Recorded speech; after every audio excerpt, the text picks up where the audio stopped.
আপনি যখন বাচ্চা ছিলেন তখন প্রতিদিন আপনার স্কুলে যে হোমওয়ার্ক ছিল অথবা আপনার প্রতিদিনকার যে স্কুলে যাওয়া ছিল সকালবেলা, আপনি কিন্তু বলতে পারতেন না, "আমার আজকে ভালো লাগে না, তাই আমি আজকে স্কুলে যাব না।" অথবা আপনি কিন্তু এটা বলতে পারতেন না, "এই সাবজেক্টটা পড়তে আমার ভালো লাগে না, তাই আমি পড়ব না।" আপনি একটা সিস্টেমের মধ্যে ছিলেন এবং সেই সিস্টেম যেভাবে বলতো আপনি সেভাবেই কাজ করতেন।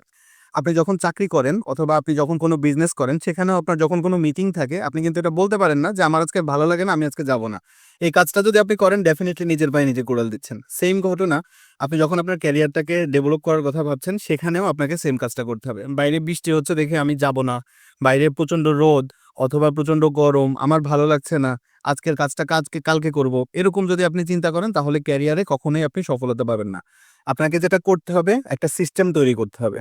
আপনি সারাদিনে কি কাজ করবেন সেটা আগের দিনই লিখে রাখেন, সবচেয়ে গুরুত্বপূর্ণ কাজগুলো এবং দিনের শুরুতেই গুরুত্বপূর্ণ কাজগুলো কোনটা আগে করবেন, কোনটা পরে করবেন এটাকে একটা সিরিয়াল করেন। একটা সিস্টেম করেন এবং সেই সিস্টেমের মধ্যে থাকার চেষ্টা করেন।